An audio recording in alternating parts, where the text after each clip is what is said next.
something that people are really curious about is how long does it actually take to complete an album? So I'm sure different artists have different responses, but I can only speak from my experience. So I've been actively working on this album of Sand and Stars for about a year and a half. So by that definition, it's from when I wrote the first song until I finished the last song. So the first song I wrote on the album is "Look at Me Sorrow," and it's kind of like I had the idea and the melody, and I wrote it down, and it kind of sat there for forever.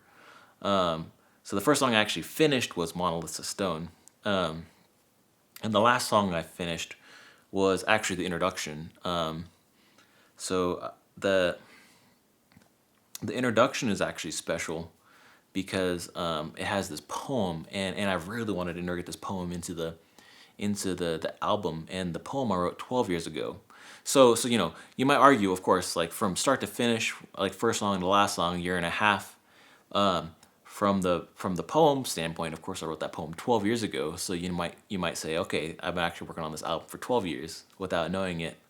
And of course, I mentioned earlier in this dialogue that the whole idea for the story for the album came to me 4 years ago. So there's a lot of different ways that you can define how long it takes to complete an album.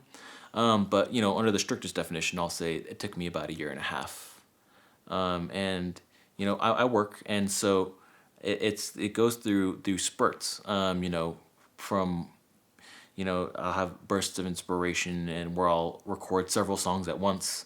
Then it might go a few months between songs, but regardless, it's still a long process. Especially the more tracks you put onto an album, and I think it's one of the reasons that people nowadays are a lot more hesitant to create albums. But it's still a really worthwhile venture, and I'm really proud that I actually completed it and finished it.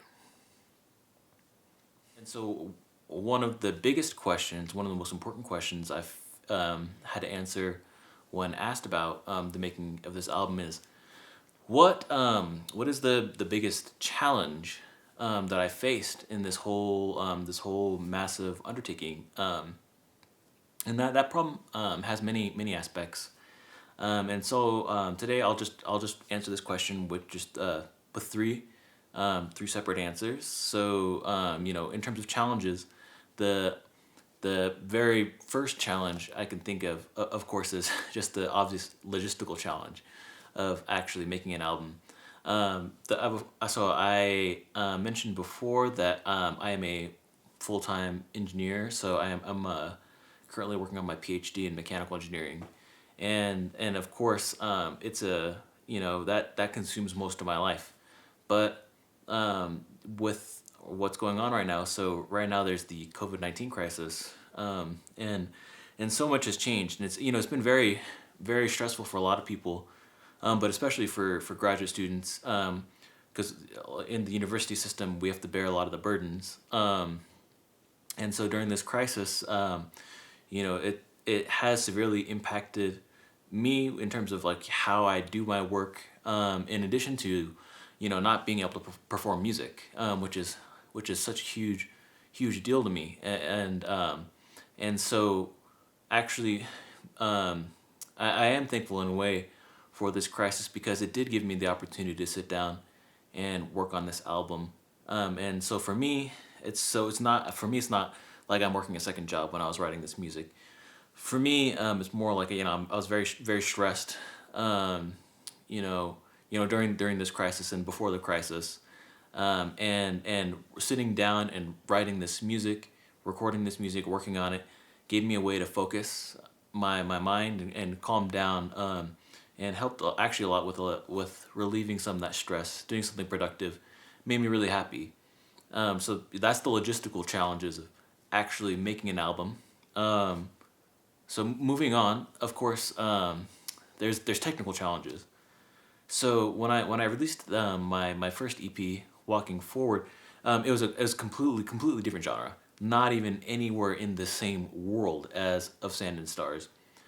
So Of Sand and Stars, of course, if you listen, it's very electronic oriented. But of course, I do a lot of fusion with my more traditional, rock and classical music background, and so I integrate all three aspects together in this album.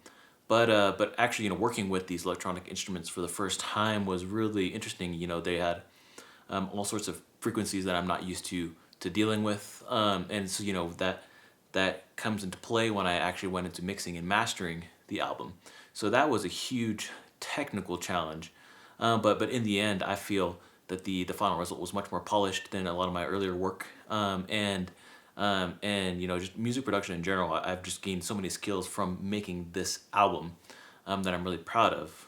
So the third problem, which I didn't actually anticipate, it's not so much a problem, but just something that I didn't anticipate myself, is so getting feedback and hearing what people think about the music.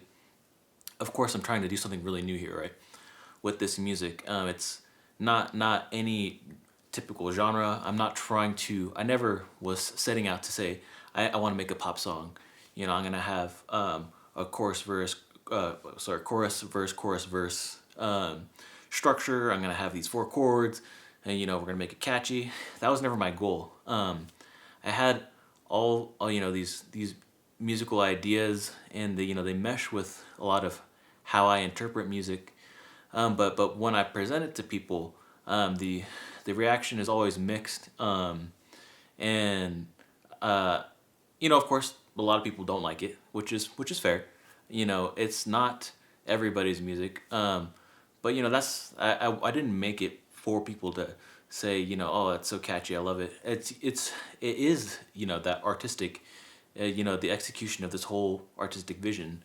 And so despite some of the criticism, I hope that people will take the time and still see it as a work of art. So those are definitely the biggest challenges that I faced while making the album.